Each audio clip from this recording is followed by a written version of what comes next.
السلام علیکم، میں ہوں رائے علی وقاص، اور آج ہم سلطان صلاح الدین ایوبی کے بارے میں جانیں گے، جن کے بارے میں لوگوں کے پاس بہت کم انفارمیشن ہے۔ صرف یہ جانتے ہیں کہ انہوں نے بیت المقدس فتح کیا تھا۔ وہ ایک بہت بڑے صلیبی جنگوں کے ہیرو رہے ہیں، اور میں یہ آپ کو بتاتا چلوں کہ جس رات سلطان صلاح الدین ایوبی پیدا ہوئے ہیں، وہ ان کے گھر کے لیے ایک سب سے جو بھاری رات آپ کہہ سکتے ہیں، سب سے مشکل والی رات وہ آپ کہہ سکتے ہیں۔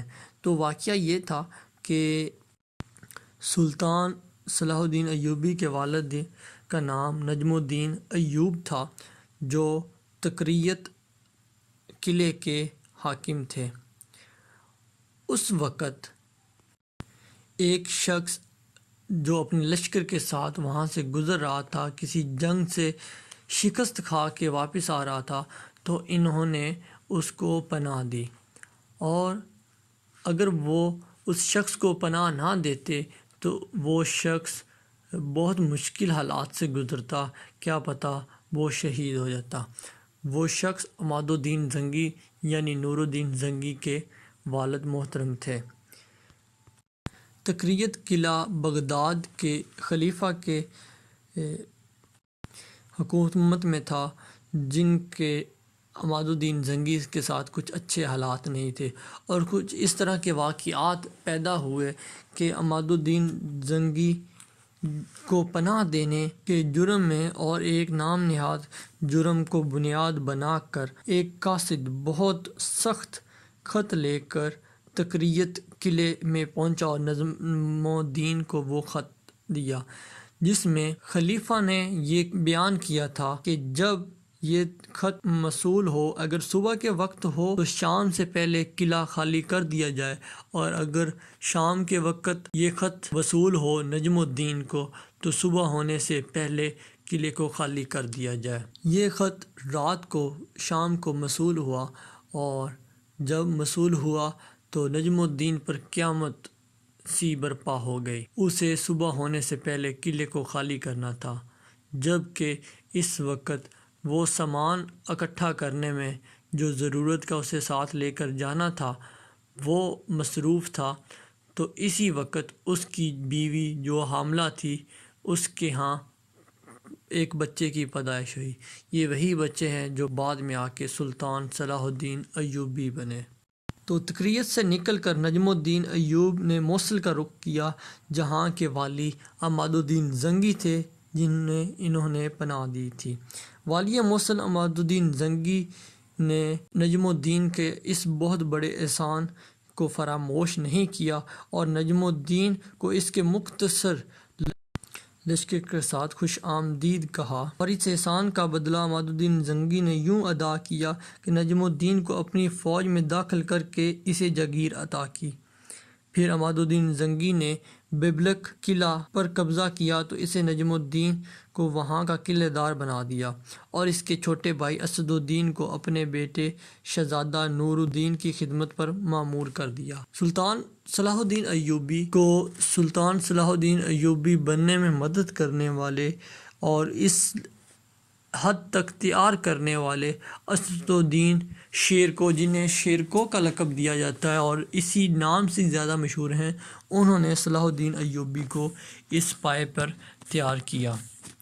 اس کے ساتھ ساتھ آگے آپ کو بتاتا چلوں، عماد الدین کے بیٹے نور الدین زنگی کی حکومت میں سلطان صلاح الدین ایوبی اور اس کے چچا اسد الدین شیرکو، انہوں نے ایک فوج بنا کر بادشاہ کے حکم سے یعنی نور الدین زنگی کے حکم سے ایک فوج کے ساتھ مصر پر حملہ کیا۔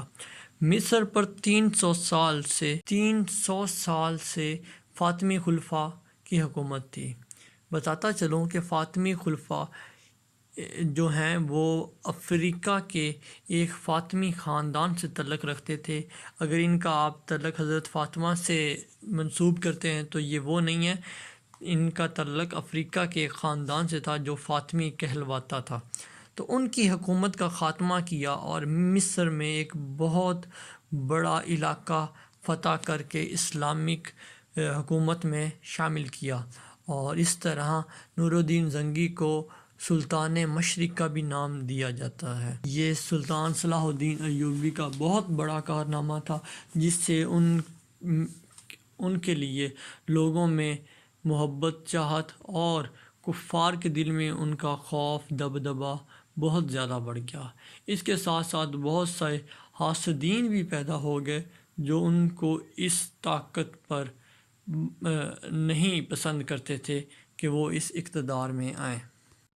سلطان نور الدین زنگی کی وفات پر صلیبیوں، خاص کر کے یروشلم، جس جگہ پہ بیت المقدس ہے، اسے یروشلم یعنی پیلسٹائن جو ہے، یہی علاقہ ہے، اس کے بادشاہ نے بہت جشن منایا، اور یہ اس وقت بہت مضبوط بادشاہ مانے جاتے تھے اپنے ایریے کے، اور ان بادشاہوں کی جو ہے جشن منانا بنتا بھی تھا، کیونکہ انہوں نے ایک بلا واسطہ نور الدین زنگی سے شکست کھائی تھی، اور ان کا خیال تھا کہ جو سلطان مشرق کا لقب حاصل کرنے والے نور الدین زنگی کی وفات کے بعد ان کی حکومت بکھر جائے گی، کیونکہ سلطان کا لڑکا ایک بہت کم عمر، کم سن لڑکا تھا اور اتنی بڑی سلطنت کو سنبھال نہیں سکتا تھا۔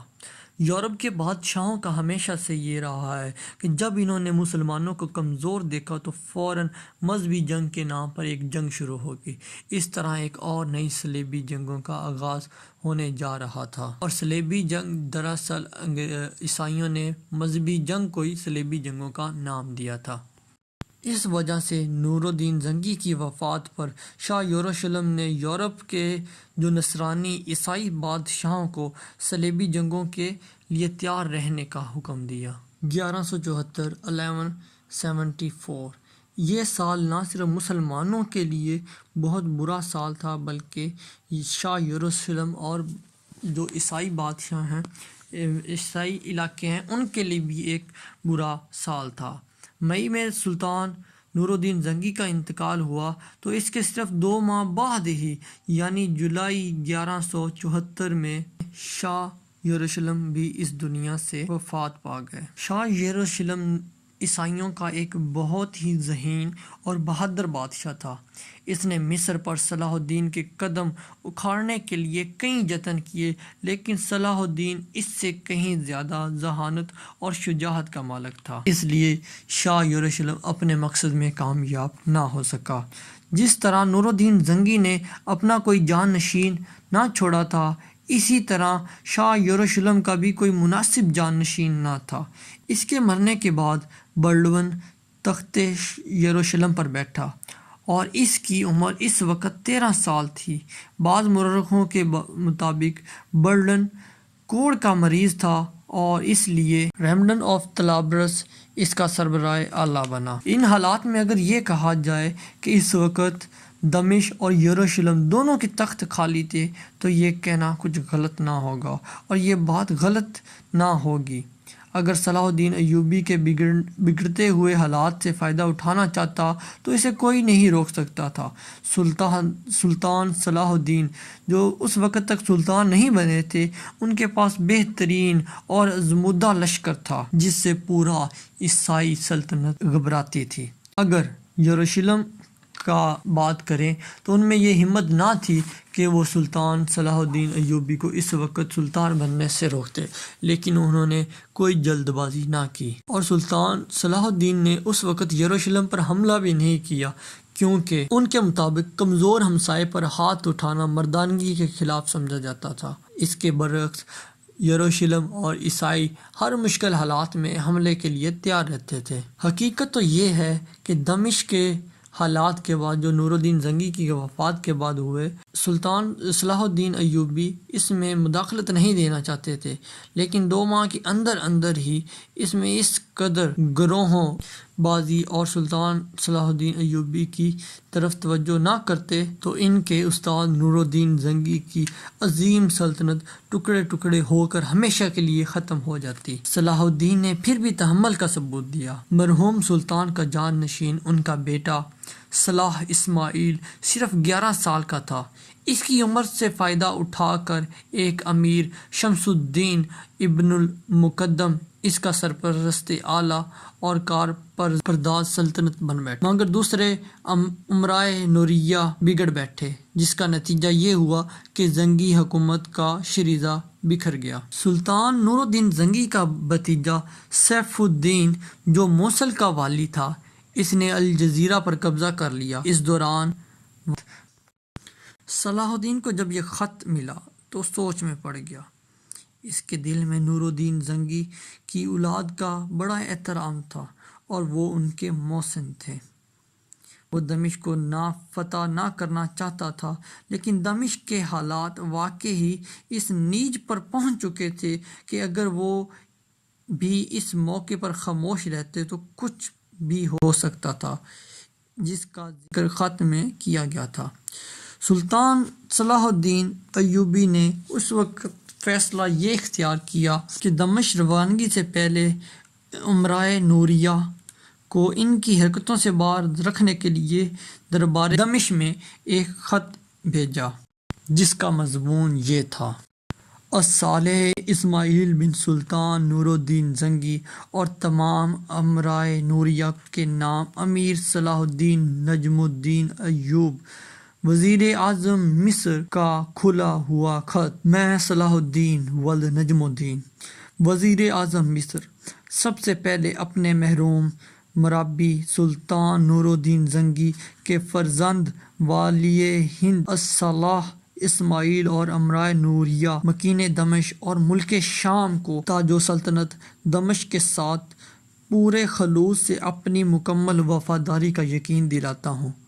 پھر حکم دیتا ہوں کہ الصالح بن نور الدین کا نام خطبے میں شامل اور سکون پر کندہ کیا جائے۔ اس حکم کے بعد امرائے نوریہ کو متنبہ کرتا ہوں کہ ان کے رشک و ربط نے سلطنت کو سخت نقصان پہنچایا ہے۔ اگر سلطان نور الدین زنگی تم سے کسی کو بھی میری جگہ مقرر کرنے کے قابل سمجھتے یا پھر کسی پر میری طرح اعتماد کرتے ہوتے تو وہ اپنے اس وفادار کو مصر کی گورنری پر ضرور مامور کرتے، کیونکہ مصر سلطنت دمشق کا اہم ترین علاقہ تھا۔ اب ان کا اچانک انتقال ہو گیا ہے، وگرنہ وہ اپنے بیٹے کا سرپرست اور اطلاعی سوائے میرے کسی دوسرے کو نہ بناتے۔ مجھے یہ سن کر سخت تکلیف ہوئی ہے کہ تم میرے آقا اور ولی نعمت کے بیٹے کی سرپرستی کا غلط دعویٰ کر رہے ہو۔ یہ خیال رہے کہ بہت جلد دمشق پہنچ کر الصالح بن نور الدین زنگی کی وفاداری کا حلف اٹھاؤں گا اور سلطان محروم کے احسانات کا اپنی خدمت سے ایسا صلہ دوں گا جو تاریخ میں یاد رہے گا، اور تم میں سے ہر ایک کے ساتھ اس کے کردار کے مطابق سلوک کروں گا۔ خاص کر ان امراء کو ضرور پیش نظر رکھوں گا جنہوں نے سلطنت کا دفاع کو نظر انداز کیا۔ صلاح الدین کا یہ خیال تھا کہ ان کے خط کا بہت زیادہ اثر ہوگا، لیکن ان کے خط کا کوئی اثر نہ ہوا۔ موصل کا شہزادہ سیف الدین ایک ایک کر کے شام کے شہروں کو دباتا رہا اور دمشق کے امراء کان دبائے بیٹھے رہے۔ ان کے خیال میں مصر کا صلاح الدین اور موصل کا سیف الدین یکساں طور پر ان کے دشمن تھے۔ ان دونوں سے نجات کا انہوں نے یہ طریقہ نکالا کہ انہوں نے رشوت دے کر فرینکلس نصرانی سے صلح کر لی، اور اس قسم کی ساز بازی تھی جسے دمشق کے ایک وزیر انظرے نے کی تھی۔ امیر صلاح الدین کو جب یہ بات معلوم ہوئی تو سوائے چند کے باقی سارے امرائے نوریہ سے نفرت ہو گئی۔ یہاں میں آپ کو یہ بتا دوں، امرائے نوریہ وہ چند امیر تھے جنہیں سلطان عماد الدین زنگی نے اپنی خاص صلاح مشورہ کے لیے متعین کیا تھا، اور نور الدین زنگی ان کی بہت زیادہ عزت اور تکریم کرتے تھے۔ ان میں بہت سے صلاح الدین کے مخالف تھے اور چند ایک صلاح الدین سے متاثر تھے۔ واپس اپنی بات پر آتے ہیں۔ یہی وہ موقع تھا جب امیر سعد الدین بن کمشتگین املاک صلاح اسماعیل والی دمشق کو بہلا پھسلا کر حلب لے گیا۔ اس خبر نے صلاح الدین کو اس قدر بے چین کیا کہ اس میں مزید انتظار کا مادہ نہ رہا۔